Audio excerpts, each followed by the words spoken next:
Hi, thanks for joining us at Conversations with a Wounded Healer. I'm your host, Sarah Bueno. I'm going to keep it very brief today because I've made a commitment to the hashtag Amplify Melanated Voices and wanting to lift the voices of people of color, particularly Black folks in this country right now.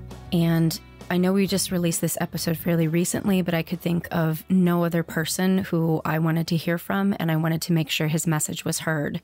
So today is a re-release of our episode with Derrick Dawson.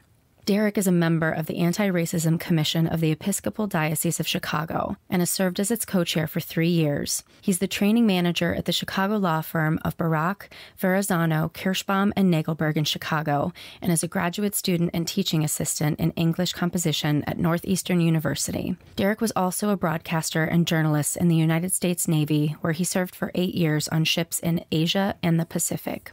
Also, if you would like to hear from other Black healers who have been on Conversations with a Wounded Healer, you can check out the following episodes. Monica Black, episode 110, Lauren McBride, episode 98, Jade Perry, episode 66, Lisa Lackey, episode 58, Mashera Winston, episode 53, Jamila Kinney, episode 38, and Versanet Blackman, episode 34.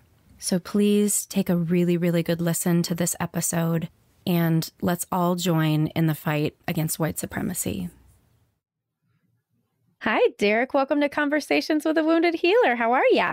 I'm good, Sarah. I'm good. It's good to be with you. I'm really excited to talk with you today. I told you before, I'm feeling feelings right now. So it's been a little bit of a day, and I have a feeling that spending time with you is going to be helpful to my mental health. So thank you. Well, I appreciate it. I'm looking forward to talking to you too. It's been a trip on my end also. Yeah. So for folks who are tuning in, we are recording this at the time of the lockdown in Chicago with the pandemic. So we've both been in our houses for several weeks now. Yeah. Too long.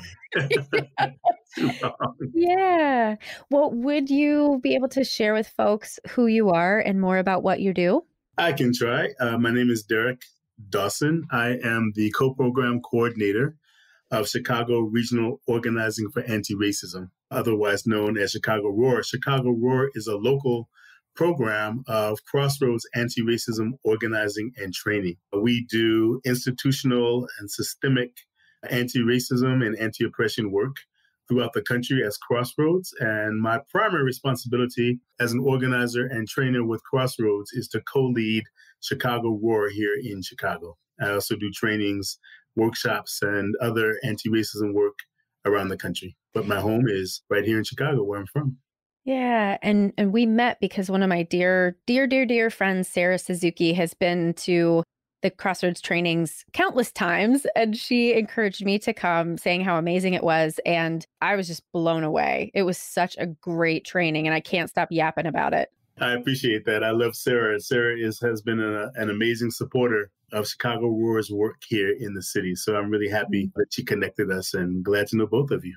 Yeah. Well, one of the reasons that I really wanted to have you on the podcast is you have a really cool journey, quite a winding journey, landing you into this position. And I'd love for you to share with folks how you got here, starting wherever in your life feels relevant. I can try to do that. It has been a long road. Every time I try to talk about how I got here, it makes me feel ancient, but I will try. So I grew up here in Chicago. I'm from the South Side. I grew up on the far South Side in a neighborhood called Burnside, around 91st and Cottage Grove. I went to grade school. At the time, it was called Oliver Perry on 91st and University.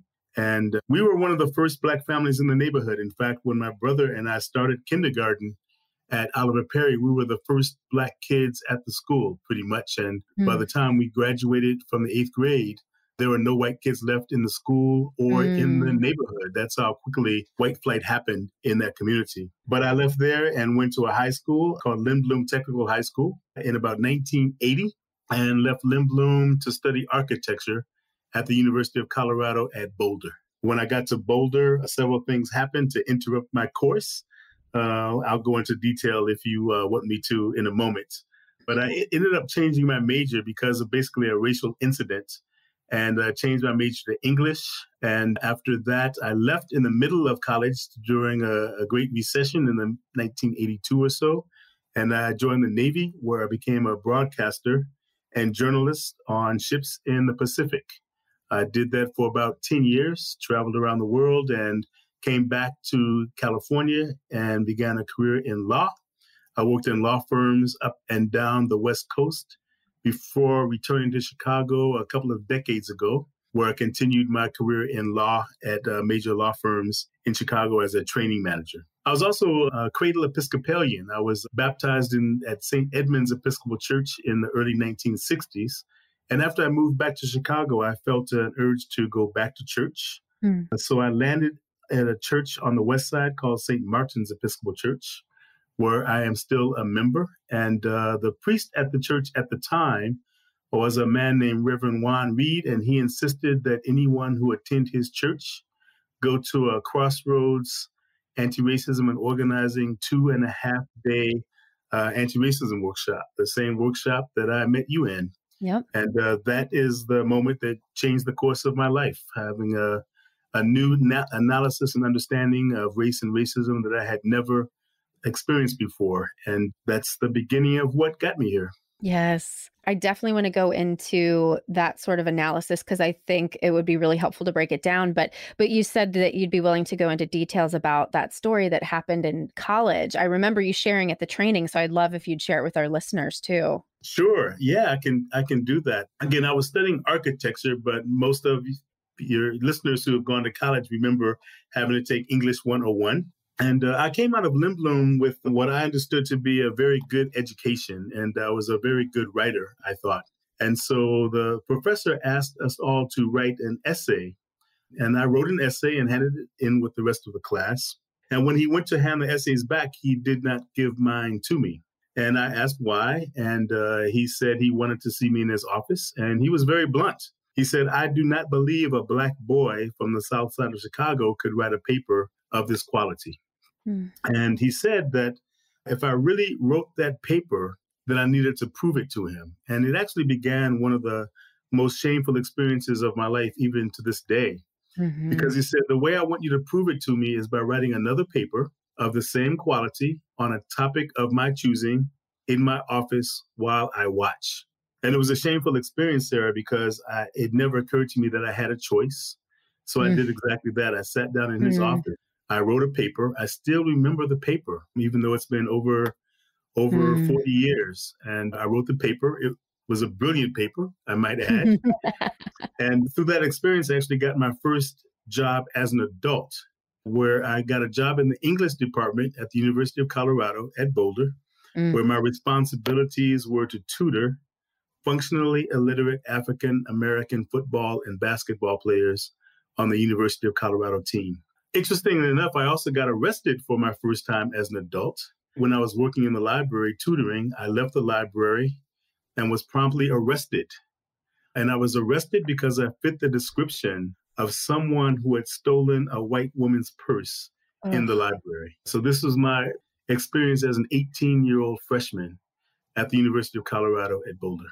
Thank you so much for sharing that story. And at the time, because you said at the time you didn't really feel like you had a choice, how were you making sense of it all at that time versus how do you make sense of it now that you have all the wisdom and experience? You know, having grown up on the South Side, experiencing all kinds of racism, it was so normalized that I didn't even recognize it as anything out of the ordinary. And I think by the time I got to the University of Colorado, I was so inured to it that it just seemed normal. And it really only made sense to me after I landed in that Crossroads 2.5-day workshop some 30 years later. Because I'd had so many experiences, I understood racism to be just a question of white folks hating Black people.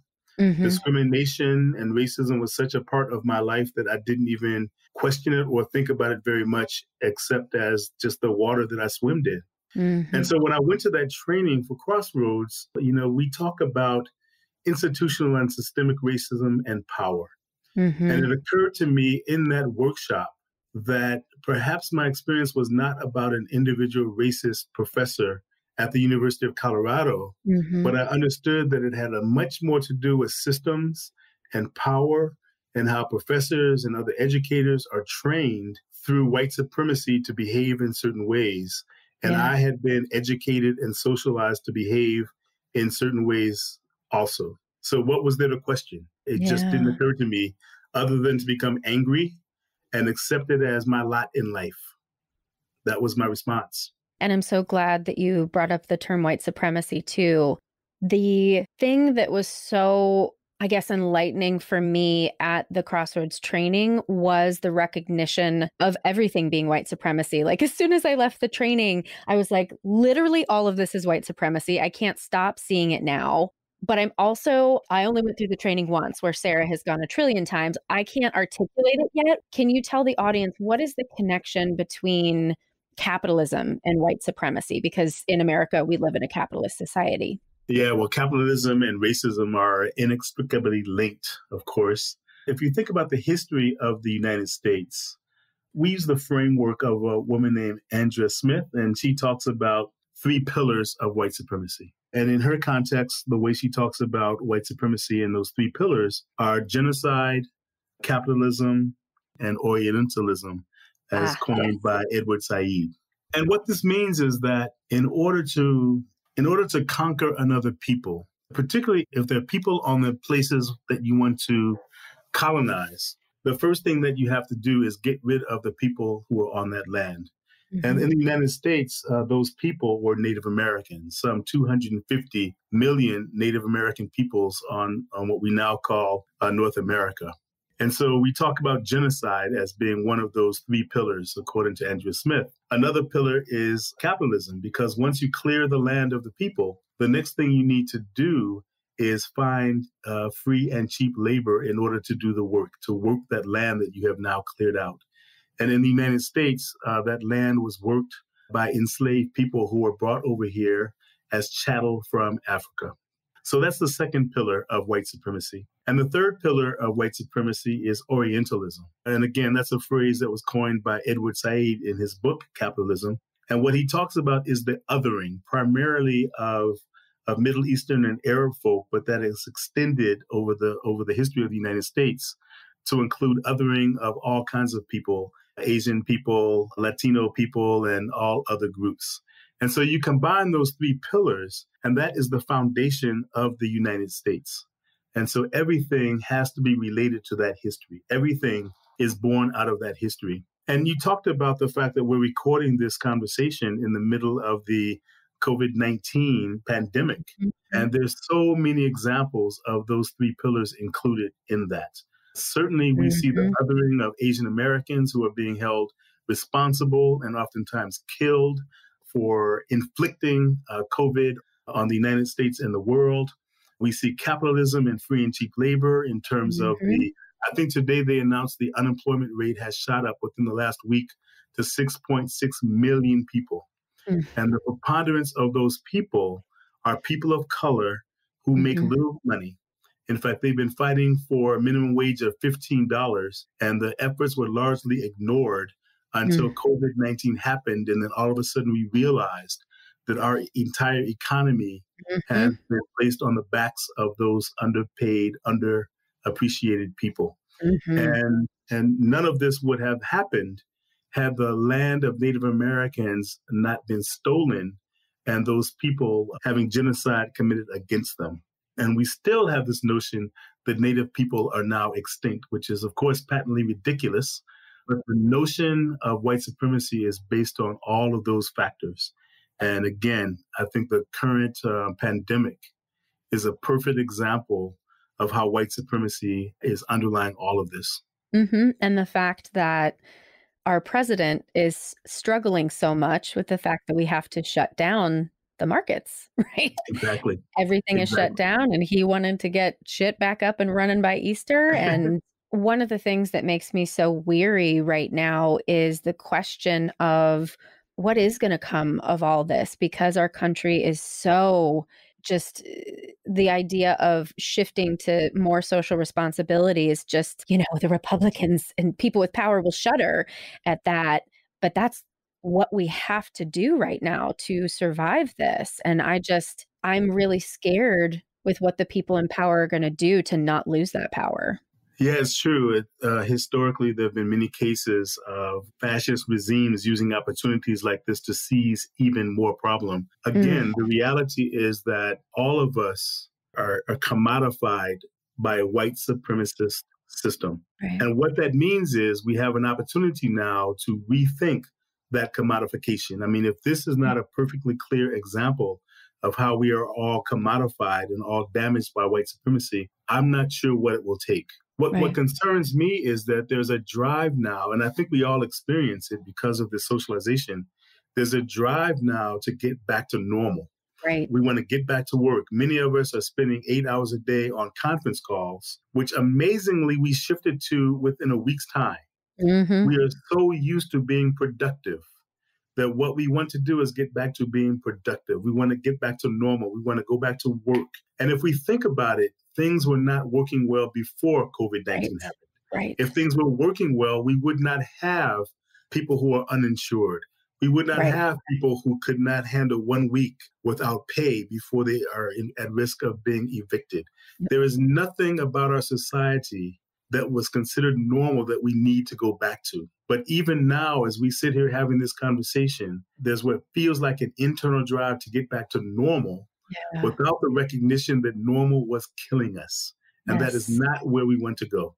We do not want to go back to a white supremacist environment that will continue to kill us as commodified bodies under a white supremacist system. And that's a really great way to help white people understand how they are affected by racism and white supremacy. Because as I've gotten more confidence in my ability to talk about some of these things, I still have struggled to really draw that line for some people. Like, I can say why it's our responsibility because we are the ones that are in power and we have to give up some of that power and we have to change. So I really appreciate. This is why I wanted you on here, because you make everything like this perfect little soundbite. You're so good at this. Well, I'm so happy that you just mentioned what you did. It's clear that Mhm. you've attended our workshop because what you just said is a fundamental message, Mhm. which is that white supremacy is not a conversation about how people of color are being harmed. It's a conversation about how we are all commodified and how we are all misshapen by white Mhm. supremacy, not in the same way. People of color are impacted in ways that, again, when we talk about genocide and chattel slavery and othering that comes from Orientalism, that is a long conversation that most of us are aware of to some extent. But what you said about white people being harmed by white supremacy and capitalism Mhm. as well is something that we work really hard at Chicago Roar and Crossroads to communicate, because we feel that until white folks understand how they are also being destroyed by white supremacy, it's Mhm. hard to imagine that these white supremacist structures will ever be dismantled. We Right. all have our work to do, but for white people who think that this is just a conversation for people of color and a Mhm. problem for people of color to solve, then people are mistaken. And the purpose of our work is to communicate that, as you just did so perfectly. And one of the other things that I really took away in relation to how white supremacy has hurt me is the internalized racial superiority. And I literally just a couple hours ago was talking to my therapist about just what you were saying, this desire to do. I need to be productive. I need to be accomplishing something. And that perfectionism that I have taken on so well is a product of this internalized racial superiority. Yeah, I appreciate that. I think to put it simply, there are two parts of the process. Again, it's an oversimplification, but I think it might communicate. The first thing that happens to all of us is that we are socialized into certain racialized groups. We are socialized into whiteness. We are socialized into groups of people of color. And then we develop racially according to that process. And the next thing that happens is once we are racialized in that process, we are socialized to behave in certain ways according to that. And so white people are socialized to behave as supreme beings, and people of color are socialized to believe the messages of inferiority and live that out in various ways. And what you're talking about is coming to a fundamental understanding of that process, because white folks don't even understand that whiteness is a thing. White people think about themselves as normal and standard and good. And everything else exists in relation, usually Right. in inferior relation to that. Until white people start to come to the understanding that you just named, progress in dismantling systemic racism is going to be a long road. Mm-hmm. And as we're talking, I'm always listening with the ear of the listener who might be becoming a little defensive right now. Maybe. I don't know. I think I've got some pretty woke people who listen to this, but I think using terms like white supremacy and racism and superiority might be a little get a little heated for people. Mhm. So for white people who are listening, who are sort of pushing away from this right now, how can we help frame this for them to invite them in to reflect on their own experiences of racism? Yeah, that's a good question, and you're right about people being often defensive. I think that defensiveness, I would say that defensiveness is part of that socialization process that's Mhm. designed primarily to keep white supremacy in place. But to take a step back, we talk about white supremacy in those very specific and what may feel like stark terms, because we are often socialized to believe that racism is about how we relate to each other as individuals. And Yes. most of us believe that we are good people. And, I don't have a racist bone in my body. Right. In fact, my partner might be a person of color or a person of the opposite of a different race than I am. Right. And I love them to death. We may have children who are a different race and we love them to death and we would never harm them intentionally. But what we don't understand is that racism requires a misuse of power, right? Yes. And even the word power is something that people are often defensive about. And people say, Right. I don't have any power. I'm a poor white person. I don't have any power. What about Oprah? What about the first black Right. president? Right? Right. Oprah solved racism. Way to go. Good Exactly. job. If racism exists, how do you explain Oprah and the existence of Yeah. Michael Jordan and all of that? My best friend is black and he has got a much better job than I do. All of those things that we're socialized to believe. Mm-hmm. What we want people to understand is that there's a difference between race prejudice and Mm-hmm. racism. Yes. There is nobody in the United States who doesn't have race prejudice. It's just part of our world. You cannot be in this country without receiving and internalizing messages around racial prejudice. I often argue that even if you immigrate to the United States, you cannot get here without absorbing the messages of racial prejudice based on who's flying the plane, based on who's carrying the luggage, based on who's cleaning up the airport as you walk through the terminal. We Mm-hmm. all have race prejudice. People of color have prejudices against other people of color. People of color have prejudice against white people. But the reality is that reverse racism just is not a thing because people of color do not have the kind of systemic and Mm-hmm. institutional power to control, manage resources that we all need to do life. Yeah. And that's the crux of the definition. And so being part of a racist culture, a racist system, does not give us choices in the matter. You cannot choose, Sarah, as a white person in this country to not have an inordinate amount of unearned power and privilege Right. just based on the fact that you are white. Yep. And that's something that's hard to come to terms with, but we hope that when we can remove it from the personal, that it's not about you as an individual solely, but it's about 500 plus years of history of the United States and the commodification and the genocide that I mentioned and chattel Mm-hmm. slavery and Orientalism and all of those things.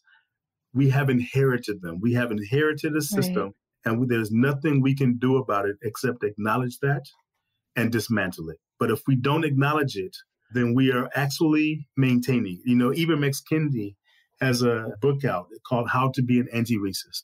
Mm. And I think what he says is really powerful and very simple. There is no such thing as a non-racist. There is only racism and anti-racism. If you believe you are colorblind, if you believe you are non-racist, then you are operating in ways that intentionally support white supremacy. Perfectly said. And I have a feeling that's going to be one of the pull quotes that my editor pulls out for us. Well, I feel like I could ask you a trillion questions and we could stay on this topic forever, but I'd really like to experience a little bit of your heart in this as well, because that's something I was so drawn to in this training. And I'm curious for you. You are doing this day in and day out, and this is tough fucking work. How are you okay? Like, what do you do to take care of yourself in all of this? What brings you joy? What brings you peace? I have to be really honest with you, Sarah. And we talked about this a few weeks ago a little bit, but Mhm. the honest answer to the question is I don't do it very well. And I'm aware that I need to do better at it. But I can tell you that what I do well, or when I do well, is when I recognize that I am not alone and that I am part of a community. And there is no surviving this without a community of people to do this work with. And that's one of the reasons that I'm so grateful to have Crossroads and Chicago Roar to Mhm. do this work with, because it's not only people who are engaged in dismantling systemic racism, but they're people who have an analysis and understand what is necessary to be in healthy relationships with other people who are just trying to do our best to survive. I'm very much aware that I am also part of a white supremacist culture. I also live and breathe on land that was stolen from Native peoples. I am also aware that white supremacy does not escape me and my life and all of the complications that that means. And the only way that I can survive that is to do the best I can to work to dismantle it as an individual and as part of a community. So for me, actually, you know how they talk, Sarah, about self-care? Mhm. Self-care is such a hot topic now. People talk about self-care in terms of I go to a spa, I read a book, Mhm. I take my dog for a walk. For me, I think the reality is that doing anti-racism work is self-care. Um, Mm. I think about my young nieces and nephews and the world that they are inheriting. I think about people who are suffering through this crisis in ways that I am not necessarily suffering. And it's not acceptable. And it breaks my heart. And it's not just about getting a job. It's not just about feeding or doing charity work, although that is important. If we really care about ourselves and others, then we have to do something in our own context to address it. That to me is the best kind of self care. I'm Mm. fortunate that I have friends and family who support me as an individual in the work. And I just try to lean into that wherever possible. You Mm. know, one thing I didn't mention is that I'm also a fellow for ADA 25 Advancing Leadership, which is a fellowship for lifting up leaders in the disabled community. So I'm also a person who lives with a disability. I had my right leg amputated several years ago, and that has become part of my identity as a disabled person. And it is a process, and it Mm. is a long, painful process. And sometimes I definitely feel sorry for myself and feel like, what more am I supposed to take? Right. And I think that the choices are to just give in and stop living or to fight. Mm. And I find in my own experience that fighting for myself does not give me enough energy, but fighting Mm. for others is something I can wrap my head around, because I would not be here had people not fought for me. Sometimes I'm not sure whether I talked about this in the workshop that you were in, Sarah, but sometimes I tell a story about some genealogy work that I have done. Oh, I think you did. Yes, please tell this. So my family is from the South. My family came to Chicago during the Great Migration. My great grandmother, Big Mama Florence, was Mhm. from Natchez, Mississippi, and she married a guy named Papu Jerome Vessels, who was from New Orleans. And I knew that history, and I spent a little bit of time in Natchez and New Orleans when I was a child. But I dove into some genealogy work, and I actually found a plantation in Natchez, Mississippi. And as I was reading through the history of that plantation, I found the name of a man that I was actually named after. His name was Charles Vessels. My middle name is Charles. And as I read through that history, it turned out that Charles Vessels was an enslaved man on the plantation. It was called Monmouth Plantation. It still exists Mm. as a bed and breakfast in Natchez, Mm. Mississippi. But without going into all the details, what I read in that history was after Andrew Jackson came through Natchez, Mississippi in around 1861, my uncle Charles Vessels ran off that plantation with 4 other enslaved people and joined the Union Army. And people ask me all the time about hope and what's the point of all this? Systemic racism seems so entrenched in our society. What is the point in trying to do something about it? And I try to answer the question by telling that story of Charles Vessels. We have an elder in this work. Her name is Ann Stewart. We love her. But she says often that I do this work because I have an obligation to my ancestors 3 generations back and my progeny 3 generations ahead. Mm-hmm. And for me, that's about the best self-care that one can do. And I try to focus on that. I admit that my own personal care for myself, I'm not as good at. Maybe you can help me with that, Sarah. Anytime. Anytime. But it is true that we need community, we need family. I embrace that as best I can. Part of my racialization, as I talked about, makes it very difficult to do that.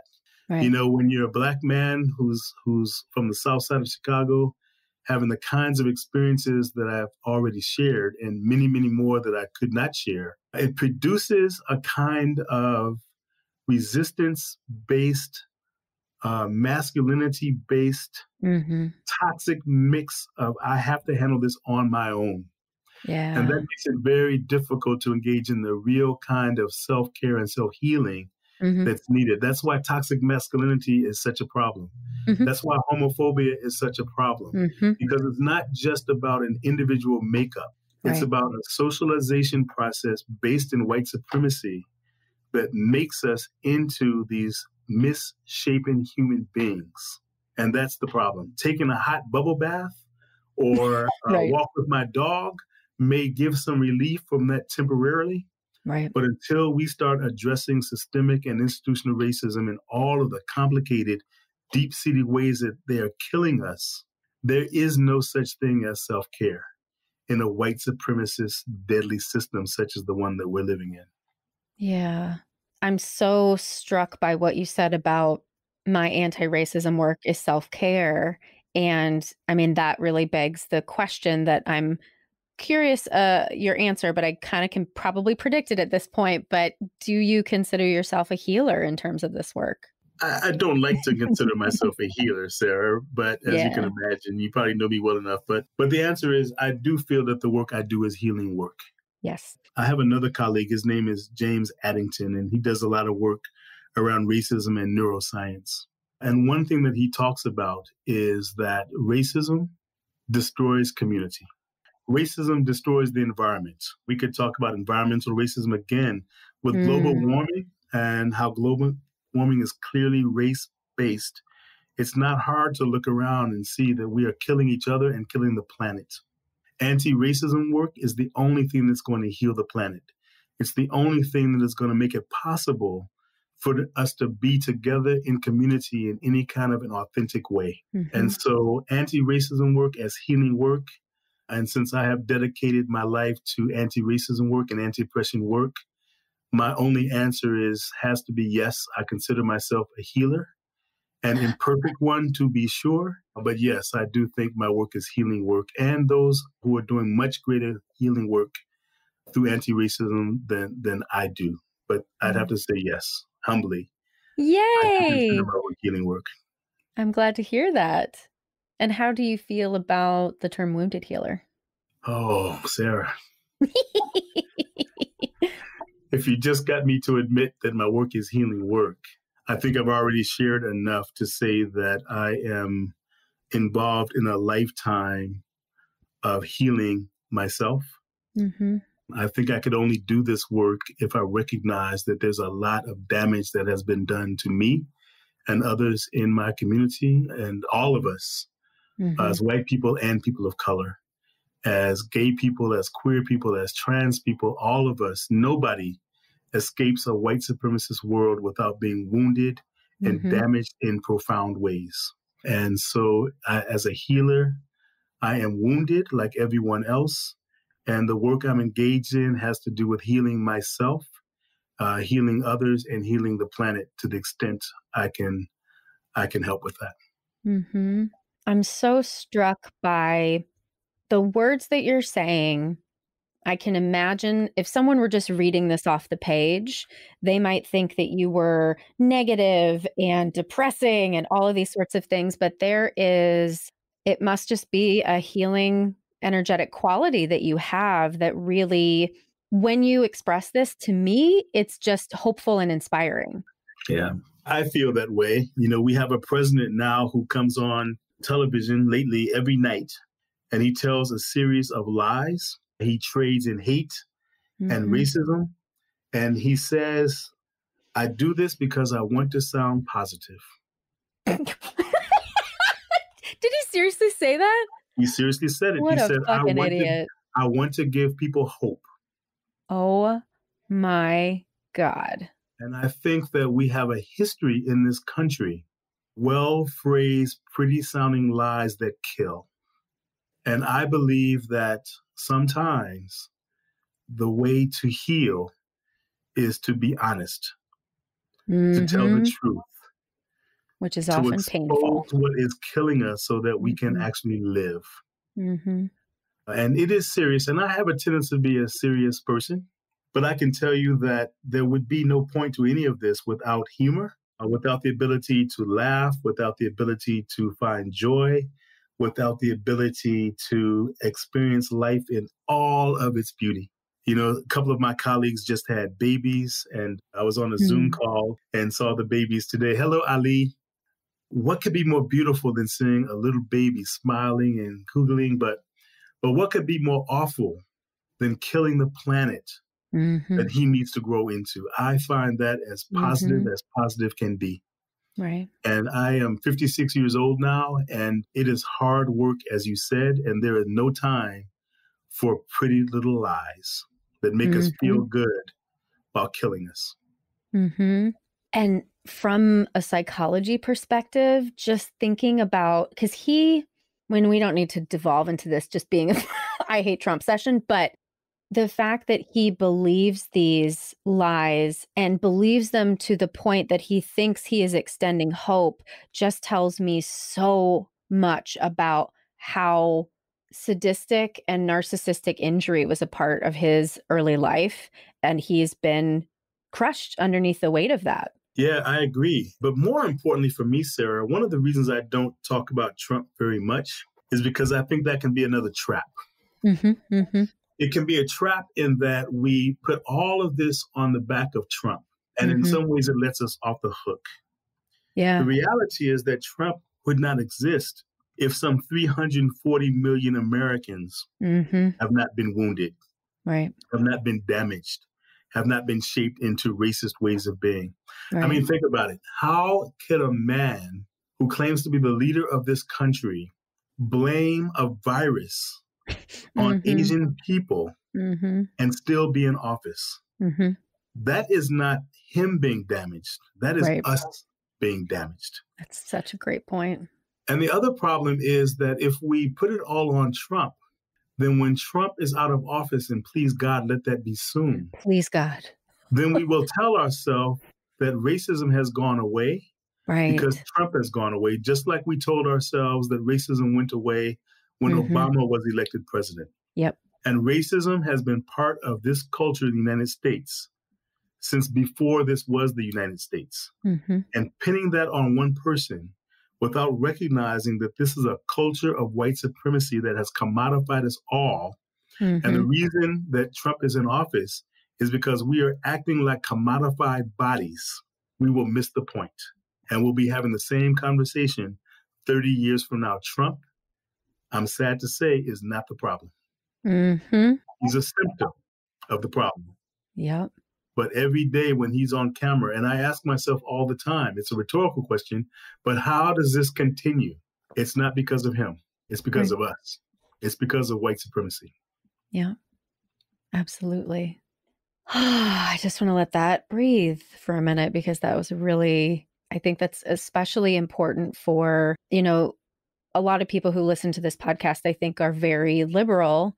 And if we are focusing our efforts at the wrong target, we're not going to get anywhere. It's just like if you have some sort of disease and you're just treating the rash that comes because you have that disease, you're not actually curing anything. So I think that's an excellent point that people will really take away from this. I think neoliberalism is one of the best things that have ever happened for the support of white supremacy. Say more, please. During the election, I was an Elizabeth Warren supporter. I went through the whole list. I started with Kamala Harris, and as all the people of color dropped out, I was with Elizabeth Warren, and then when Bernie Sanders and Joe Biden became the two who were left, I was fascinated by the words I was hearing, particularly from a lot of African American politicians who were saying things like, "I support Joe Biden because he's been good for Black people and he was Obama's vice president." And what I kept thinking was the difference between Joe Biden and Bernie Sanders, and believe me, I've got issues with Bernie Sanders, but writ large, the difference between a Joe Biden and a Bernie Sanders, Joe Biden as a neoliberal will tolerate racism and white supremacy. And in tolerating it, it goes back to what Ibram X. Kendi said. There is no such thing as being a non-racist. You are either anti-racist or you are supporting racism. And I think neoliberalism, by its definition, tolerates racism. It says, I don't see color. Right. It says, I'm a good person. It says it's all about the individual. And if an individual talks a good game, then they are good for the world. And that is not the truth. It goes back to what you were asking about being positive. There's nothing positive about a person who will say, I will lead this nation by being lukewarm about racism and white supremacy. I will lead this nation by having what's the word that they were using? By being a moderate. Oh, yes. We need a moderate. What the hell is a moderate in the face of racism and white supremacy? Yeah. That's like white people standing under a lynching tree and saying, well, there's good on both sides. Right. Fuck neoliberalism. Yes. It's like saying, well, let's listen. It does not make any sense. And it makes people feel good. But what is the value, again, of making people feel good about saying, well, people don't really need, a $15 minimum wage, it might be helpful for some people, but it's really too much to ask for. I think that's moving too fast. I don't understand why they want emancipation immediately. Why can't they just wait? That, to me, is the mark of neoliberalism. I don't see color. I don't see race. And yet enforcing, writing, and pushing policies that continue to marginalize people of color, give unearned power and privilege to white people, and maintain the status quo around power. And I'm guessing Joe Biden doesn't even know any better, which is, I think, worse. He doesn't know any better because his best friend is Barack Obama. Right. So how could any of this impact him? Right. I have a Black friend, as you said earlier. My child is Black. My husband is Latino. My daughter is gay. I'm cool. Right. I'm exempt from the work. Exactly. Or worse than exempt, I've done the work. And since I have decided that I'm a good person, then my work has already been done. The policies I support, how I vote, what I do with my money and my power is not a question. In fact, I'm going to deny the power that I have and pretend like I don't have any in support of white supremacy. As I'm thinking about, where we are in terms of coronavirus and COVID, we really have choices about how we're going to engage in the world after this. And I think one of the important things about making the decisions about how we're going to behave moving forward is it involves how are we making meaning of why is this happening right now? And I'm curious if for yourself, you've come to some meaning making around why are we in this position right now? It's a good question. I'm with everybody else. I'm holed up in my apartment, spending 8 hours a day on Zoom calls, and I am not exempt from asking where is this going to end. And I'm one of those people who are immunocompromised. And so I can't leave my house, and I'm deathly afraid of where this is going to end for me as a person, because again, I'm human. The people who are infected and people who are sick are going to get closer and closer to us until we are all very close to somebody who is going to suffer an awful, awful death. Yeah. And we have to deal with that while also dealing with the cosmic question that you're asking about. And I don't claim to have any answers whatsoever. But what I do feel is that, first of all, this virus would not be impacting us if it weren't for how we behave as human beings and our relationship to nature and the earth. That's one thing that we need to understand. Yeah. Another thing to understand is that even if we accept that this was inevitable in some kind of way, the virus is not the same as our lack of ability to respond to it. The fact that the people who are going to suffer the most are poor people, people of color, people who work hard for a living, people who are out there right now trying to figure out, my rent is already a day late, what am I going to do? The amount of depression and suicide and isolation that are going to impact us have less to do with the virus than they do with the commodification that I talked about in white supremacist culture. Because we have invested our future in a system that is not sustainable in the face of a virus, but we were dying 3 weeks ago before we knew about this virus. Right. And it is spreading all over the world because neoliberalism and capitalism and white supremacy is what we have invested in, and it is not sustainable. And my prayer is that what comes out of this is some understanding that going back to normal is not the direction that we should be going in. And I pray that those of us who survive this pandemic will help us go in that direction. And all the people said, amen.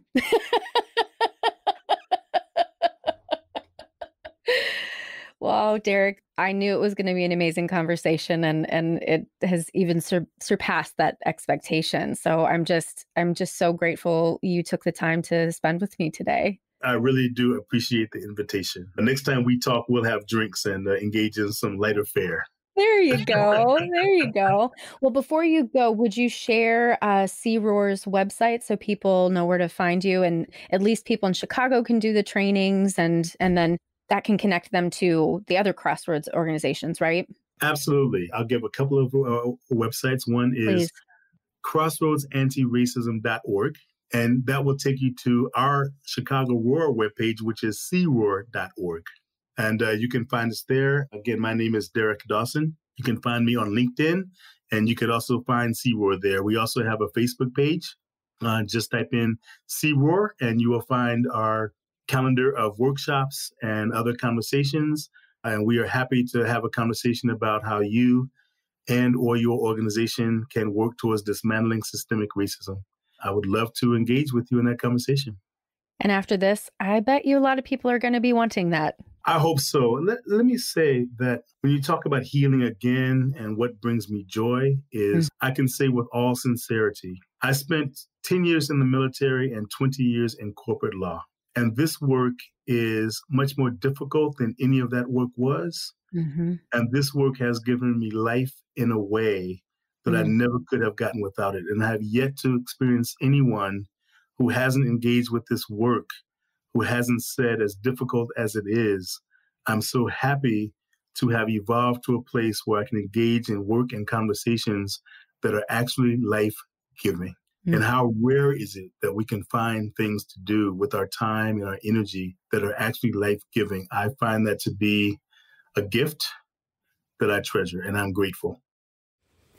Thank you again to Derrick for sharing your wisdom and experience on this podcast. If anything that Derrick has said has inspired you, I highly encourage you to go check out Chicago Roar. They're on Facebook, and they also have a website, and we'll have all these linked in the show notes.